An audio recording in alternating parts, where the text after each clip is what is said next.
That's why I was like, why is my whole body blending into dark? There you go. Not that we want to see too much, but There you go. All right. Let's do this. I see that tan because I've been out in the sun like I think I was out in the sun about a minute and a half yesterday. Here we go. I'll find a way.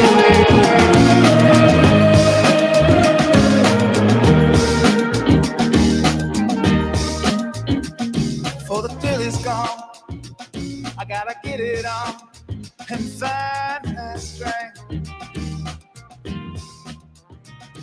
Cause the road I chose, yeah, it's always full. Those highway nights make me feel so safe. Welcome to Innovative Strategies with Bill Hasse. Innovative Strategies is a show designed to help people with their business and personal financial literacy, but not the way you've known. This is not your grandpa's financial literacy, as Bill uses his 30 plus years in the financial industry to stretch your financial box from, let's go with a 30,000 foot view of things today. Bill and his guests have helped hundreds of clients achieve and surpass their financial goals. If you have questions, feel free to email Bill at Billhasse. That's Bill@BillHasse.com, or reach out to him at 216net@gmail.com. Today, whatever it takes, or what it takes, What it or takes. whatever. Whatever.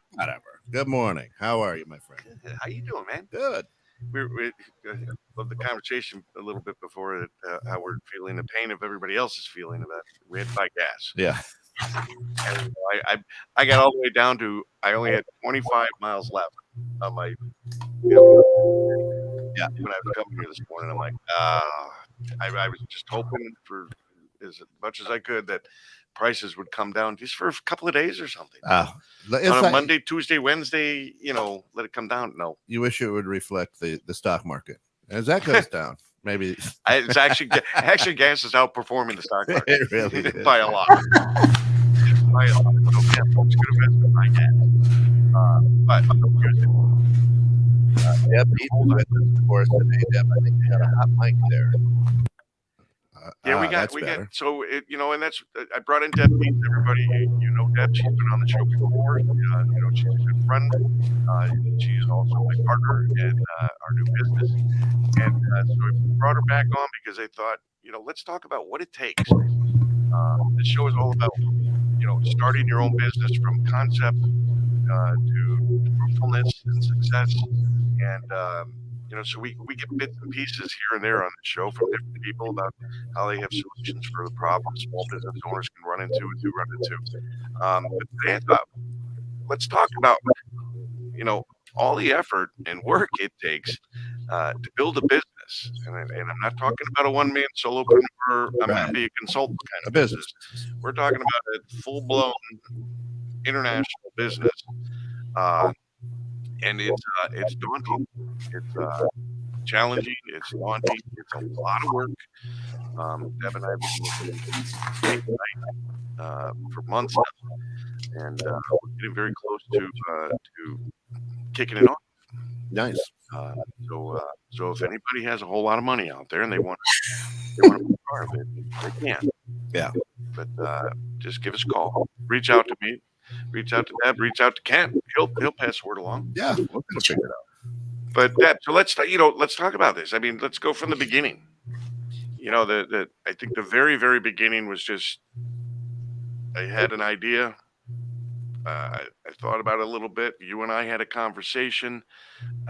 You liked the idea, and all of a sudden, next thing you know, we're full bore trying to figure out how to bring our idea and concept to real life. And I want to go through a little bit of kind of a step by step, and it's daunting because now we're involved in so many things. Deb is working on the operations side. I'm on the finance side, and we have our hands full on each side with all we have, all the information we need to gather.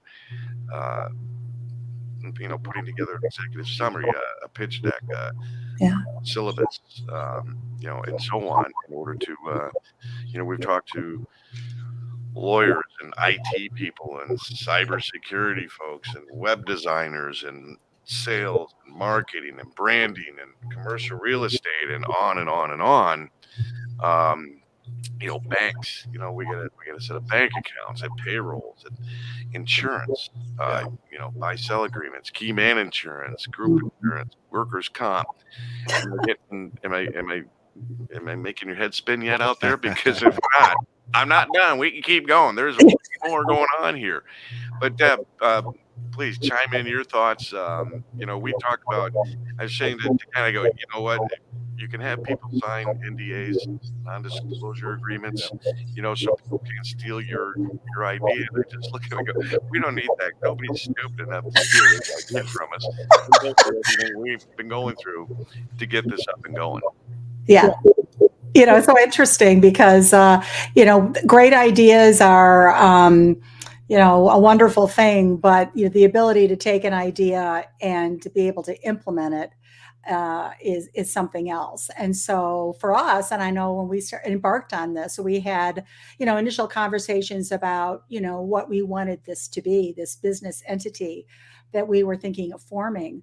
And, one of the first things that we did is talk about, what did we aspire to? What do we want this business to ultimately become at some point in the future? And so I think a good place to start is with that long-term in mind. What is the vision for what we're looking to accomplish? And what time frame does that look like?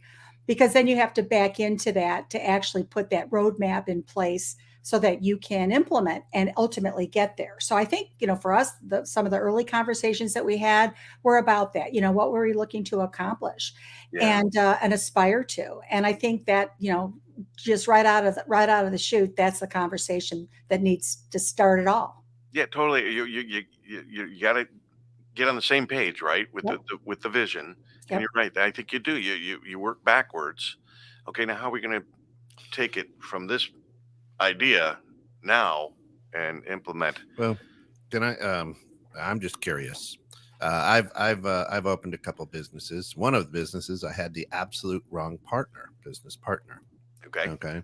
So how did you and Deb choose each other? What's your background? Are you guys best friends? Are you, you know what I'm saying? Because if you get in with the wrong person, you're kind of screwed. Well, funny you ask, because we were part of a networking group. And someone introduced us, and I don't remember who that was. And then we were so busy, we just kind of didn't connect and didn't make the time or whatnot. And I'm like, why do I need to talk to Deb Dietz? She's in e-learning world, and I'm not in that world, and I don't know anything about that world, and I'm not looking to go into that world. And here I am now in that world. After talking to Deb, going, oh, wait a minute. This is just a perfect match. This is really it was too good to be true. We both believe that this is a calling to us. We do believe the good Lord has asked us to do this. We both believe very strongly that he has put the people that we need to have on board in front of us. Yes. People we've never known. Sure. Right. Almost daily. We are meeting new people, right? We are, and it's so interesting. And being a person of faith, that's something that I'm very aware of. That there's a reason why we're meeting the people that we're meeting, and they're coming into our world, and we're having really meaningful conversations. I mean, now at the point where we're looking at resources and what do we need, who do we need to surround ourselves with as far as our team, and looking at and meeting and talking to people and seeing if they're a good fit for us. Right. Bill and you and I have different skills and talents, but complementary, right? So that I think is you saw something in me, I saw something in you that said, I think between the two of us, we pretty much, we're in pretty good shape here. We have a lot of experience. Right. I am in the online learning, world. You're, with the type of curriculum that we're looking to build and bring to the world, that's, especially in the areas of financial literacy, certainly in your wheelhouse, right? So it just made a lot of sense. Yeah, it does, and the compliment is there, and thanks for asking that question, Ken, too, because yeah, I've said this before. Am I the person that should be doing this? And probably, do I think of other people are probably better? Maybe, but nobody's doing it. Right. And what we're doing, because we haven't even told anybody in the audience yet, we're putting together a national financial literacy program to help. Initially to help high school students, juniors and seniors, all about 7 million of them in this country. But we can go way beyond that. We can help all types of individuals, and we'll do college programs, maybe seventh, eighth grade program, international program. So this is a big ordeal, and this is where Deb and I complement each other so well. She's been in that world. She understands e-learning. That's where we're going with this. It's all going to be online. And that's where everything is at nowadays. Since the pandemic, and the kids have learned to study online, they prefer it. And so we know, this is just a great combination. I just saw news this morning. They were talking about kids want to learn how to invest. Yep. They want to learn. More kids want to learn how to play in the stock market, and so that's going to be part of our curriculum. It is. Another thing too is, when you're starting a business like we are, you want to make sure that whatever you're doing and your value proposition is aligned to a market need, right? So to your point, yes. We're learning more and more about about kids, right? And their interests and what they want to know. And so, and many of these kids have aspirations, they may be college bound, many may not be, and may be thinking about, starting a business or going to trade school as an example. So this is a great way for us to provide, practical, real life learning to them that is, in addition to what they're currently learning in school, and life skills, bringing life skills to these. Yeah, this isn't geometry. This is stuff you're going to be able to use every day. Yeah. Going forward, and kids have a greater burden than ever financially. There's just more on their plate, than we've ever had before, and more things that they need to be aware of and think about. It's and the pressures. We put a lot of pressure on kids to grow up fast. We're making kids growing up earlier and earlier and younger, and that's tough. Yeah, that's tough to put that kind of pressure on young folks who don't have any experience, who don't get those life lessons, who don't get those financial lessons, and how to deal with things. It's all about school. It's all about studying. And trust me, folks, you don't want to learn about the whole school system. It's not the public school. It's not pretty. But so these kids, they need more support. Yeah. Really, and hopefully it gives them greater hope. I mean, one of the things we did early on was we came up with our mission statement, and it's a statement that's often used here on the show, and we learned it from a gal that we had from One America on, and it was Michelle Prather, and it was we provide knowledge. Knowledge gives you options. Options gives you freedom. Because here's the deal. If you don't have a whole lot of knowledge about finance or anything like that, you have to make a decision in that world and you only have two choices. Yeah. What if neither one of them is a good choice? Right. But if you have knowledge and you have 10 choices, the odds of having a good choice in there and one that fits best for you go up exponentially. So as you guys are building this and you're sharing some ideas, and this is, again, this is a international, but this isn't a carpenter and a hammer, right? I mean, this is a big deal. And what it takes, you have now found, both of you, that there are experts, quote unquote, I'm using air quotes on that, experts coming out who've never started an international business or something on this scale, who are giving you, who know everything. How do you discern that or pick through that together? Go ahead, Deb. I'll let you start with that. I can do a mouthful there. You know, we I think our approach is to tap in. There are a lot of experts out there, certainly, and so we are not shy about connecting with those people who are subject matter experts in areas where we are not. So we are very willing and able to do that, and having the conversation with people, because we are, Bill and I are two people, right? And ultimately we're building an international online learning and training company, which is significant. And so we want to partner with those people who can add value in specific areas, because we have a very big mission, a very big vision. And so we want to make sure that we're kind of tapping into the brain trust of institutional knowledge out there, so that we will ultimately be successful. So, to Bill's point earlier, it requires a lot of conversations with a lot of different people. And there are a lot of people that are knocking on the door who want to offer their services. Absolutely, we'll have the conversation, but we know where we're headed, because we have clarity about our vision, and we know what our time frame is. To Bill's point, the starting point for us was kind of that vision, and then the mission, which is more practical and more short term. So we, very quickly assessed, where we want to be long term, but then what do we need to be doing, now, this year, certainly, 2022 and next year. So we brought it more we kind of added that short term lens to it. Mm-hmm. And from that started to build out our business plan and our business strategy. And so now we're looking at, okay, what do those objectives need to be from a financial point of view? From who are our customers? We need to understand that market. What types of curriculum do we want to be developing? What are the needs out there? And then how do we want to build our team? So it's a way of taking that long-term view and then backing it up and being practical about, okay, we have an understanding of where we're headed. Now we need to kind of build that roadmap of how to get there, and who do we need to surround ourselves with and build our team, so we can tap into that expertise. You're too kind, first of all, because I know he's digging for a little bit more mud here, and I'll give it to you. Yeah. Go ahead. But you're right. You're right.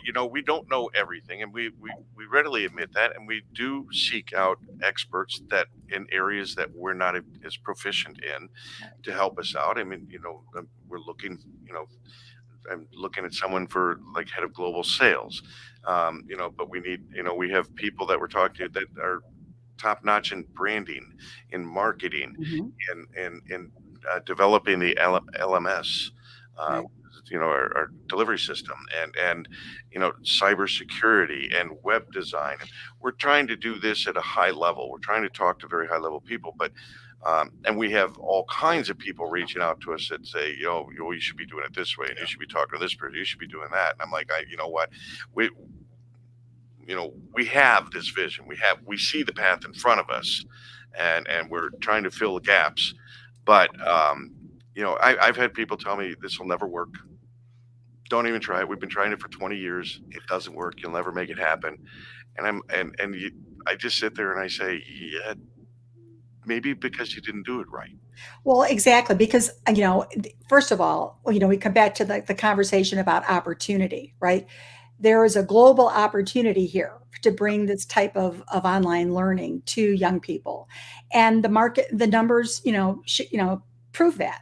So when, again, we know that there is an opportunity here. There's a need and a demand for what we're looking to deliver here. So that, right off the bat says, okay, because like anything else in any business plan, you need to quantify the opportunity for growth. We've done that. We've done the math to say, okay, we know that there's an opportunity. We also know, because we've built our plan, who else is out there, who is doing what they're doing, right? So we've done our homework, certainly, on the competition. Well, that's a good point, though. I want to cut in. I'm sorry at that, because there is competition out there. There are plenty of different programs out there. Dave Ramsey has a program out there, but they're money grabbers. They're the one gal that says it'll never work, and the reason why is because they can get it free, the information they need, at banks and financial institutions, because they all offer it. And I said, okay, then why are the numbers still going in the wrong direction when we talk about financial literacy in this country? Exactly. The numbers are horrendous. Sure. I mean, really bad in this country of people with financial literacy knowledge.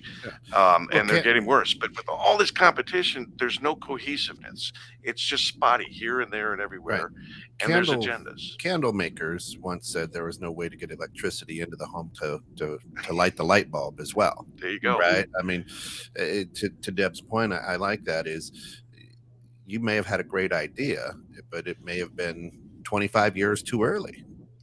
You know, Deb, to speak to the timing of that, you're well, you know, exactly. So think about what we're doing here. We're doing, online education. The market size for online education in the next 5 years is going to grow $200 billion. So it's, I think in 2019, it was 143 billion. It's going to be 374 billion within 5 years. So 100%. It's not slowing down. And then you also have to look at what happened. Certainly. So the numbers prove the demand is there. That's real. Then you add to that kind of the more recent, what's happened over the last 2 years with the pandemic and the way kids have been learning, and the fact that, they've had no other choice but to learn online. Yeah. So they were in school, and then they had to certainly do online learning. And so that has become part of our culture, actually, online learning. And it's not just the kids, it's their parents in the household who are working from home and all online.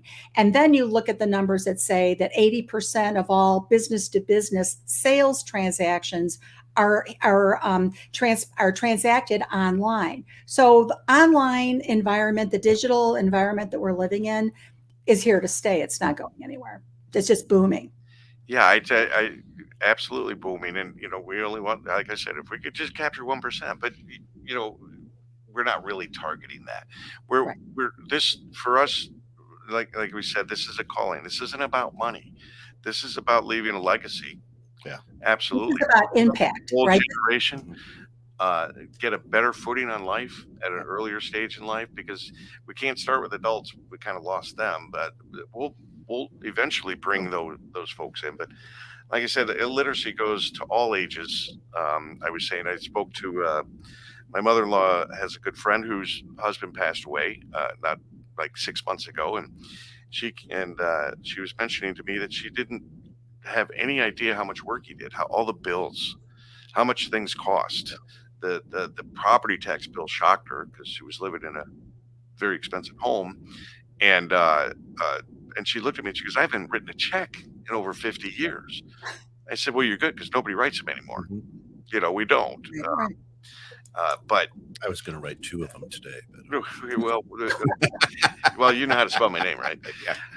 But so I mean, it's all ages, it's all aspects of life, it's all levels. It's you talk to doctors. Doctors are not really financially strongly literate.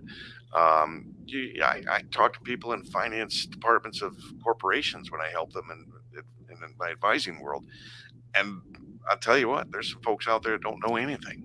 There are, and it's interesting. I think one of the things that happened to me right as you and I were having our initial discussions about doing this was I happened to be reviewing a scholarship application of a young man who was looking to go to college and looking for a scholarship.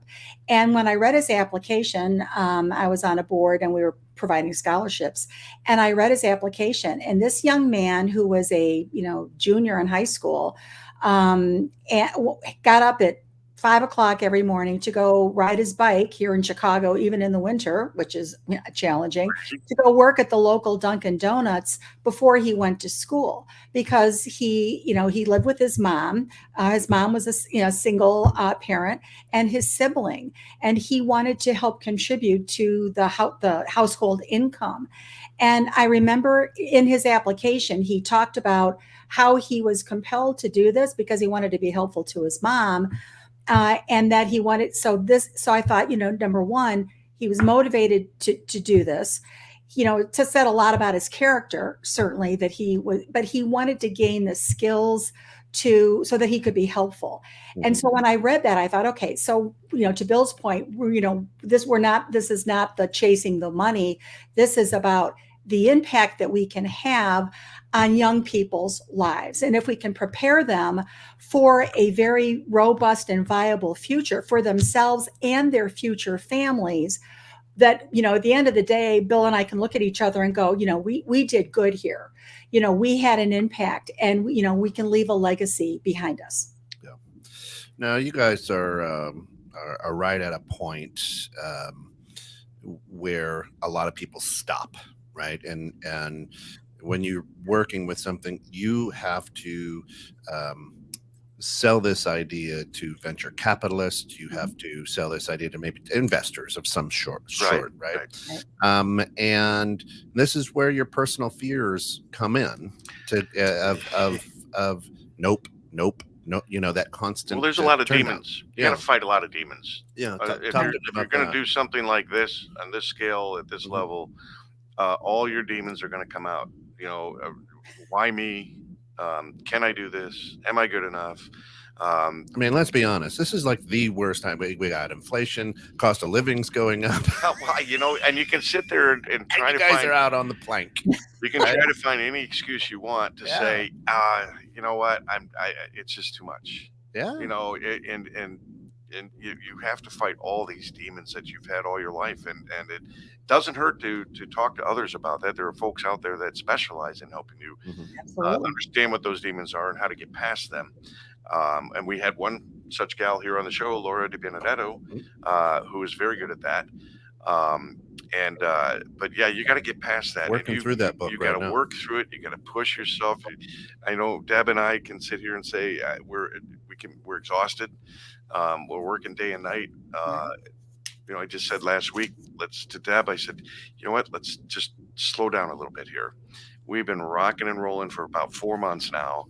We are right on the cusp of pitching to investors. Right. And let's just take a breather here, and let's make sure, our heads are in the right place. Their information is all good. Our T's are crossed, our I's are dotted. Dollar numbers, everything are good. Let's not just race with this. Let's take a moment, which is kind of funny because taking a moment, you think you get to relax a little bit, but that doesn't happen because we keep having the distinct privilege of being introduced to so many wonderful people that we still want to converse with. But that's my side of it, Deb. What do you think? You probably don't have any demons. I think we all do. I don't think we get to this stage in our careers without them. But I think what seems to be helpful is having a plan which has clarity about our objectives and our timelines to drive our own accountability. And so what I think we've been able to do, because anything when you're embarking on something new like this, there's a lot of ambiguity. Right. There is like this big cloud of opportunity. Gee, that's great. But, how do you work with that? And so for us, it's taking that planning step of clearly articulating what our goals are and what the strategies are to achieve those goals, putting that down on a scorecard with timelines, deliverables, and building our operating budget.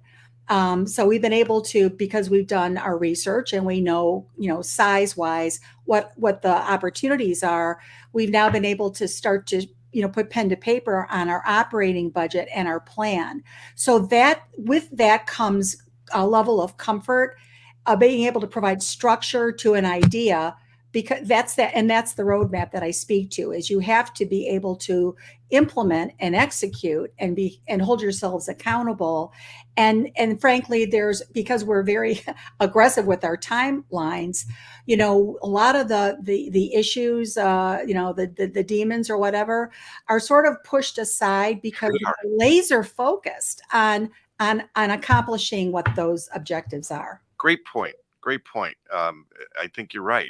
We just blow right past them because we just don't have time for it. Exactly. But you get two very important words that you had there: plan and comfort. Yeah. If you don't have a plan and you want to build a business, you don't have a business. Right. You don't, because I agree with you, Deb. And I've done businesses before where I haven't put a plan together. It's just keep it all up here in the old noodle, right. and they didn't work out well. and or not all were successful or as successful as I would have liked. But when you do have all the information and you have worked hard to put it all together as a team, as for Deb and I, there is a level of comfort that, hey, we got this. We kind of have this vision. We know what we want to do. We know how to do it. I've had the distinct privilege of sitting here for about a year now, interviewing business owners and how they did it. Exactly. We've learned a lot. Kent, how many times have you said, I got pages of notes? I got them all over. I'm taking notes today too. So we've been blessed. We've both been, our experiences throughout our life have brought us to this point where together, we can do this. I can't do this without Deb. Yeah. So do you guys have an idea of how many pitches it's going to take before you perhaps get a hit? I mean, is it 100? Is it 10? Is it 5? Is it? We're hoping 1. Right. Lob it in there. We think we might have an opportunity. I mean, we literally just finished the pitch deck, but we couldn't even get to putting that together until we had our plan in place. So, there's this process you have to go through of, you've got to, build your plan. You've got to do the math and size the market and, understand your value. And in the case of value for us is what does the curriculum need to be? So there's a lot of conversations about developing curriculum, product development, innovating. So all this is, in the very, 4 months that we started, we've been able to lay this out. So now we do have a pitch deck that is, we believe, very robust. It talks about the numbers. It talks about, the business model, the market size, the sales forecast, the how we're going to get there, conversation. Not all fun, right? So we're ready. Yeah. Not everything's fun. And good morning, Scott. Thanks for joining in. Sometimes you have to do things that you don't like to do. But you got to do it. We got to get things done. We enjoy the thoughts and ideas of putting together a curriculum and the modules and the classes. Right. And, because that's what we're giving, that's what we're doing and we are planning to give this away to folks, certain women, abused women shelters, foster care, military, like that. I mean, we're looking at the charity side of this as well. Right. But then you got to crunch numbers. All right. You got to find out all the people you need, and then what's that startup cost, initial funding to build what we need built, and then what's the maintenance cost right after Absolutely. that monthly basis, and salaries. Salaries are tough if you're not out in that corporate world, and we're not sure what salaries are nowadays for all these positions. What is the head of a global sales department expect to receive? Because Kent, you were talking about you're looking to hire some folks at the bank, and it's been very challenging, but you also mentioned that it's a commission-based job. I don't know that commission-based are going to be impossible to fill when there's so many jobs out there that are offering more money than normal, right, to bring in less qualified people. Right. And so we want to bring in qualified people, highly qualified, skilled people. Yes. We want this first class all the way. We do. And with that comes, that's a big price ticket to that. And that's why building the operating budget is critically important. Now, that's not something that I particularly like to do because, but it's a necessary evil, certainly. But, the development of the curriculum and understanding the modules and lessons, that's the creative part of the business, but there is the management and operations side, the financial side of bringing on the right people and paying for it all. That's where, reality hits. And so we have to do all of that, embarking on a new venture like this. But I'm very encouraged because we've been able to accomplish a lot of that in the few months that we've been doing this. We have worked at lightning speed. You're right. Yeah. And you, as you pointed out, with laser focus too, because it's been a whirlwind. Time has flown by. And we've gotten a lot accomplished, but folks, all of this work, it comes with zero income. Yeah, there's zero return at the moment, right? Because we're building something, and so there are expenses. Fortunately, we have not reached too large of an expense here for us thus far. One of the beauties, and many of the folks we're talking to and working with understand what we're trying to do and where we're going with it, and they're saying, okay, I said, basically what we're saying is I got all the horses in the gates, but we don't open the gates until we get the funding. And, Right. And then folks, they come out of the gates and they know then they're going to get paid and they're going to come out running fast and hard. So what was what I guess was the nudge off the plank? You both are very successful, both have full-time jobs, families, you know what I'm saying? And now you've got this, you very could have easily sat around for the next 5 years with this great idea, right, and saying, well, we're not quite right. Well, we're not quite. Well, we'll get there. Well, you know what I'm. Well, we've had distractions too. I mean, as everybody does, but like this radio show, right? And all of a sudden, it grew and grew and grew, and then we moved into the platform of a podcast, and lo and behold, then Deb winds up having a show on Roku TV, right?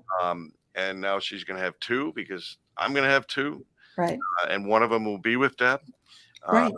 And it's not just Roku. Now it's Apple as well. Right. Apple TV. So we keep moving up in these platforms when really what we're trying to do is build this other business. I need a good contract. This. Yeah, be careful. Don't be careful. Right. Uh-oh. A little inside joke there. Yeah. So it's just interesting that there's a lot of distractions. I don't know if Deb, she has her own business, SMB Value Partners. I'm, I have the advising business. Deb and I each have 3 businesses right now. We do, and it's like the perfect storm, right, Bill?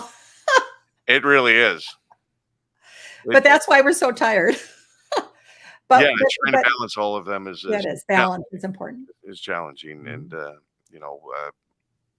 you just got to carve out the time. Somebody asked me yesterday. They said, "What are you looking for?" And I said, "Somebody to slow down the clock.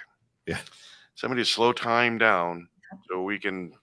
Because even though I don't think we're behind on anything, you got this inner drive that says, I want more. I want to get further ahead. I want to get to this point. Then I want to get to this point. And we got to be careful because we need to enjoy this journey. Because we're doing this, this is for fun. This is something we love to do. Exactly. Then I love that. That's such a great point. I mean, we're passionate about this venture, and we do have our day jobs and our radio and TV shows, and that's all wonderful, but this is a passion project. And I think, Bill, when you and I first started talking about doing something like this, this is the ability to have this impact that we talk about and make a difference in young people's lives, and not only for them, but for their future families is wonderful. And I think, to me, that's the mission-driven part of what we're doing here. That is, and my day job, that's about, online education for, subject matter experts and giving them opportunities to earn more revenue by productizing what they know. That's all great. But this to me is my passion project. And the fact that we can work with young people, I'm excited about what's ahead of us with our testing and our beta testing and getting real live feedback about the curriculum with these young people who are, certainly those that we are here to serve, and I say that, very much, heartfelt. We are here to serve. And that's what we're looking to, the impact that we're looking to have is to serve. And I totally agree with that. And we, you've got to be careful because it can feel business-like. It can drag you a little bit when you're, because not everybody likes crunching numbers, right? I love numbers, right? But it's not everybody loves that, and even still, it can drag you down. And meeting so many people, I mean, a dozen people a week of new people that we meet, is that's the low end. Because you were joking about it. Yesterday I was in a networking group that I love, and I mentioned I might maybe kind of sort of looking for maybe a contract lawyer, and I now have like 16 appointments Yeah. with lawyers. So anybody out there? No, no, no. I Their do not need their radar is any amazing. more contacts Yeah. for lawyers, please and thank you. I can't. But it reminded me, we're at a stage where we got to kind of stop that. We got to stop looking for people. We got to start focusing on what's our next step. Yeah. And then Right. we'll get back to when we need people, we will. And we've got plenty of good folks we're surrounded by that Scott are sitting there to Scott get Giles says distraction is the thief of productivity, and it's Oh, important yeah. to take time away from life's issues to stay on track. You got a great point, Scott. And it's been 7 years since I've been on vacation, but Yeah. I agree with you. As Laura Di Benedetto told me, she goes, you know what? Take a 2-hour break and just go out in nature. Yeah. Take a walk, sit around or something. And I've done that. And It's hard to does do, help. right? It's does hard. It is hard to do, but it's interesting you say that because I actually have that in my calendar because otherwise I would work around the clock, right? Yeah. So I have to put it in my calendar. I have to remind myself to stop, and take a break because, when you're so busy, and it's all good stuff and all things that we like to do, but we have to be mindful that we need to, take care of ourselves too. Yeah, I know, Deb, you're a workaholic too. And Yeah. I find myself sometimes at 6:15 in the morning, 6:30 in the morning, I'm already at the computer, Mhm. and Why then such a late start on the and day, then Bill? I'm still on the phone at 9 o'clock at night, Yeah. sometimes. Sure. So what you guys are doing, putting this a business of this scale together, this is hard work. Now, there's going to be you're going to find that venture capitalist, whatever the case may be, and for a lot of people, that is made it. Yeah. But that's really just the starting gun, right? That's the real pressure, really. Yeah. Mm-hmm. Right? So- Somebody gives you a whole bunch of money. How are you guys handling that, or what are you telling yourself? How are you prepping each other to say, okay, somebody believes in us. Now we really got to start working. Well, you know what? I think we've already started the work. The fact that we have a plan, we know what our goals are and our objectives and our timeframes and our deliverables. So we know that. So with that comes structure, and with structure comes, a level of I don't want to say peace or calm, but we have structure in place so that with funding, once we get that green light, we know exactly what we need to implement. And so that is where in a lot of cases, I think we talked earlier on about people may have great ideas for businesses, but they don't really, are not able to move through the implementation and execution stage. We've built our plan. We know our business. We've made our business case for why we're doing this. Now we need an investor to believe in that along with us. But once we get that green light, I'm personally, confident that we're going to hit the ground running. We've done, there's still some T's to cross and I's to dot, but I think in the 4 months since we started, we're in really great shape because we do have a plan that is measurable. It's, we have SMART goals. We just need the funding to be able to launch. I concur. It's the exciting time. It's not the okay, now I can relax moment. No, that's the moment where we can actually start doing what we really want to be doing. Right. And so we're excited about that. On the other side, yeah, there's pressure. Somebody just gave you a whole bunch of money and they have huge expectations, and you gave them those expectations, and we want to deliver. But the fact that we have so many things in place and the plans and the passion and we know what we want to do, and we understand there are challenges going forward. We know that's going to be part of it, but we'll find solutions and Yeah. we kind of thrive on it. And so for I think for Deb and I, the funding is the beginning of the excitement of building this business. Right. I think that's a great way for that we look at it, but I get it. People can say, I got all this money now and I'm just going to kick back and, kind of slowly work my way in. And we're like, no, we have timelines set up that are very short timeline, even though we're thinking long term. Yeah. With our business, we think long term, but our timelines for what we want to do to get the business up and going are very short. We do. I mean, we have monthly forecasts. I mean, we've Yeah. built our operating budgets, but so we know, once we're able to go, we know what our timing is. We know what our sales forecasts are. We know what our, the capital needs are, the operating budget. So we're ready to go and ready to implement. And then we'll be able to be accountable to the investors as well, because we have that plan in place. And then, of course, we're going to, manage that and provide all the metrics so that we can be held accountable. But we built, we've built that roadmap with the supporting documentation and then the financial model. And so I think, we're pretty comfortable that when we get that green light, we're going to hit the gas. And the beauty of it is some of the folks we're going to be working with, they're so high level that we have this great concept about running a business. Bring on the best people you can find, then let them do what they do. That's it. That's, the leadership model. And that's another thing I think for Bill and I, why we are, great partners here is exactly that. We have a shared philosophy about leadership, is to bring on, and yes, we have to talk to a lot of people to find that right person, that right fit. But, provide our job as as co-founders here is to provide direction and remove barriers and let the people that we bring in do what they do best. And if we do that, that's the kind of culture, organizational culture that we want to build. Yeah.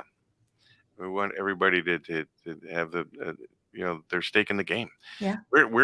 We look upon ourselves as just to kind of be there to help when help is asked. Exactly. And not that we're even saying we would have all the answers, but we might say, I might say to somebody, go to Debs. She's the one you need to talk to about that. And vice versa. Absolutely. Or or somebody else within the or even outside the organization.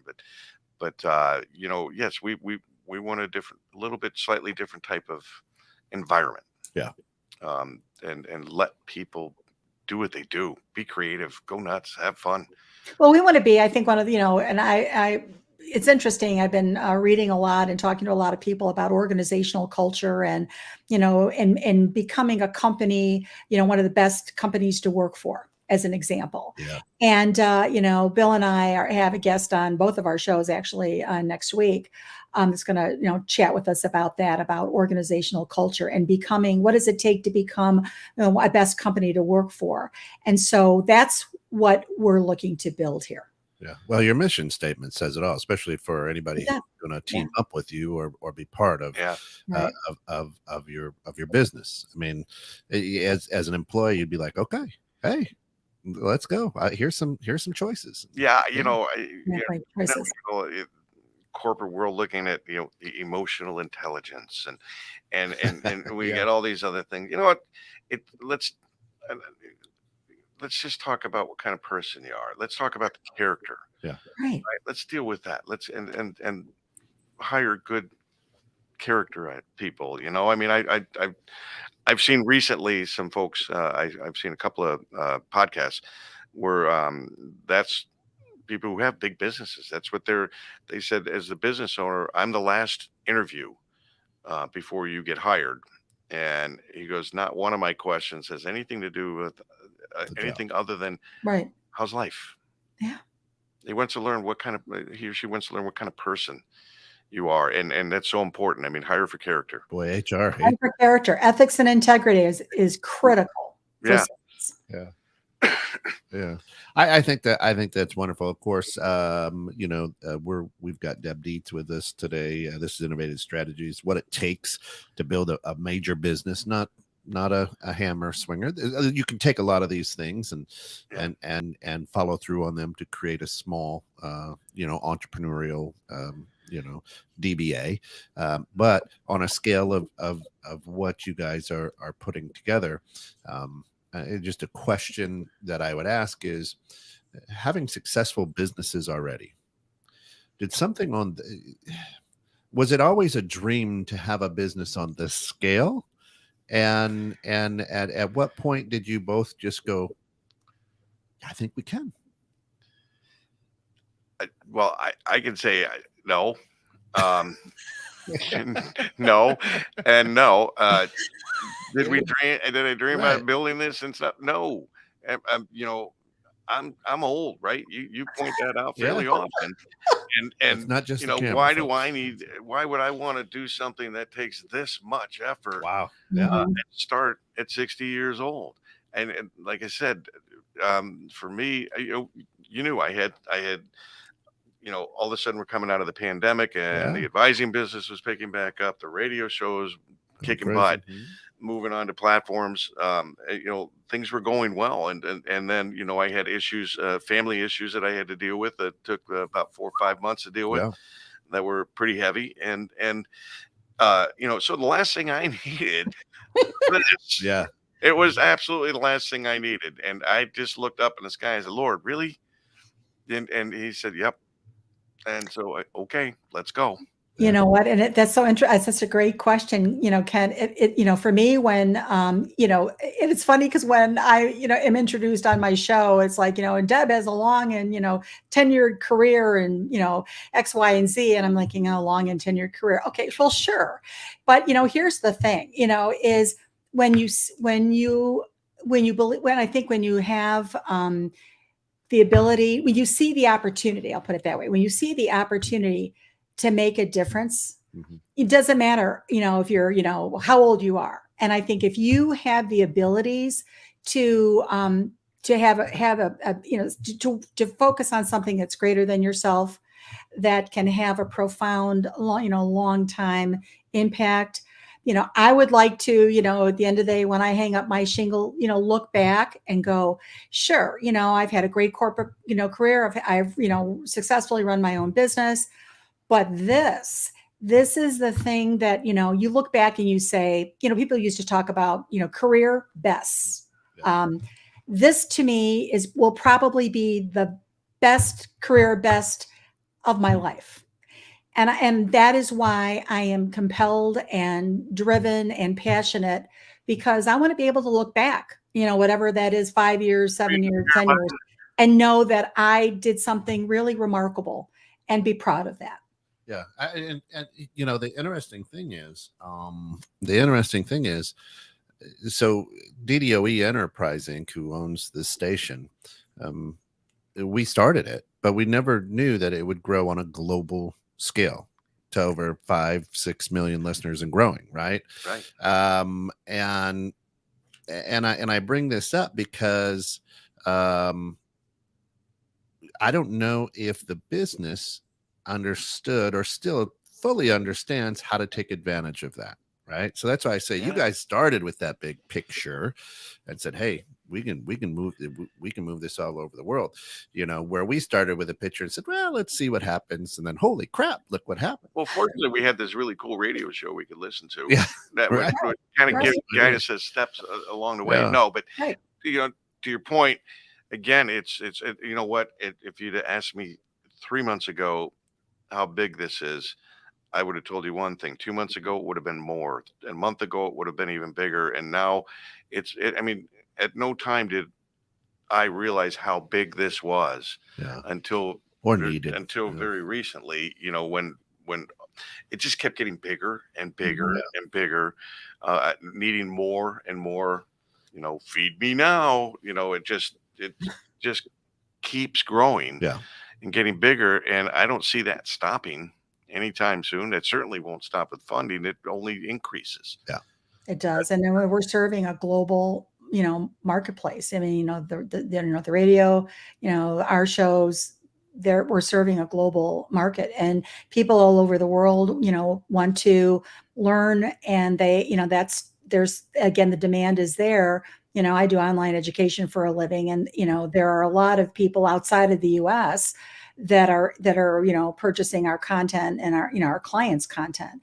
So there is an appetite for knowledge and transferring knowledge. And so we're providing the channel and the mechanism for them to tap into that knowledge. That's awesome. Yeah, we're focusing on, you know, as we say, this is a national program, right? So we're focusing on U.S. juniors and seniors. Exactly. But the reality is we already have interests outside the country. Which is, and it's been shown to us, but that's not part of our pitch. Right. Our focus remains, let's start with this. And folks, this is so important. You've got your avatar. If you're building a business, Yeah. Start with one vertical, one target market, one avatar, whatever you want to call that, and stick with it, and then grow from there. We definitely have plans to grow from there. I mean, it will take years, I think, to get all our verticals together and out there. That we have, that we know we can bring into play. You use that term on last week's show too, verticals. Explain verticals for me. So in my mind, verticals are just different entities of the business, different target markets. So it might be a different product or a different service. Okay, so like in the banking industry, we call them silos, right? So you've got your commercial, your retail. Exactly. Okay. Yep, interchangeable. And so one of the things as part of the business strategy that we've built here is looking at segmentation, customer market segmentation. And so we have clarity. There are different, types of avatars or segments, but we're very clear on what our initial focus is. And we're going to stay in that lane, at least initially. I love it. Yeah. We remain focused in the initial design that we had, from the beginning. But as we grow and as we build this, we learn there's way more out there than we thought. Yeah, and as you guys are putting together the business plan, right? How concerned are you that looks right and sounds like, or is this something that's scribbled on a yellow pad? Did you guys? It's gone from that. I mean, could have started on a napkin, right? But Deb, go ahead. We've built our scorecard. I mean, so we know we've got our scorecard built. We've used a tool called the Balanced Scorecard. It's a strategic planning methodology. So we have our strategies and initiatives and metrics for our financials, for our customer facing, value proposition. We've got our plan for our internal processes and operations. And so we're, have clarity on that, and then looking at our team. So we've planned this from I call it an enterprise-wide perspective. So 360-degree view of the business. And we have objectives, strategies, and metrics and timelines and deliverables all laid out on our scorecard. So we are because we built the plan that way, when, whatever question that we will be getting from potential investors, as an example, we're locked, we're loaded, because we've done our homework and we can justify it with data that we've gathered and used a lot of the data points to build the strategy. So that is what, kind of holds all this together, is the ability to quantify the opportunity and provide the business case. And we're prepared to do that. Spot on. We're confident with what the package we've put together. It is one that will be received well by others. Does that mean the first group we talk to is going to want to invest with us? No, but we know that, and we know we still have more to learn. We fully understand that in our first meetings that we may get our butts kicked, that we misstep somewhere. That's okay. That's part of the learning process. And it is. And I love that you said that, Bill, because that's so important, is, and every time, we get the no, and we'll have plenty of no's, I'm sure. We'll get better. We'll learn what's important. We'll learn how to, adjust our business case, and how to position what we're doing and our value. So, and the impact. So, we look at this, I think, very pragmatically. We're going to learn a lot. We've come a long way, even in the short time that we've been, the 4 months we've been working and planning. We know we don't have all the answers, and we're going to learn as we go, but we're willing and able to do that, because that's just going to make us have a greater impact long term. We're not, we don't know everything, and we're comfortable. We know we have more to learn. We know there's more that's going to go on, and that's okay. That's exciting. Yeah, that's awesome. That's good. even an old man like me likes to learn new tricks. And me, long and tenured career. Yeah. We're not done yet, right? Absolutely not. There we go. All right. That's going to bring us right about to where we need to be for this episode of Innovative Strategies here on 21.6. And of course, good stuff. Thanks, Deb, for your time this morning. I know you're very busy for having me. Great stuff. I've got a whole notepad full of notes again. I got the best seat in the house, really. Well, see, now you're gonna, if you put these things together, you're gonna have 10 million viewers. There we go. Then That's 20 million. I love it. All right, folks. For all of us here, 21.6 the Net, thanks for getting caught in the net with us this morning. This has been Innovative Strategies with Bill Hussey. Come back at 12:30 for questions you never thought you could ask in church. And then tonight at 6, Anything Goes with Bremer and Jones, moving in a paranormal direction. So very, very scary, ghosty stuff. People love that. Anyway, make today great. As always, folks, be good. But remember, more importantly, be good to each other. Don't you still have a ghost in here? I don't know. I haven't seen him for a while. But yeah, so that was a yes.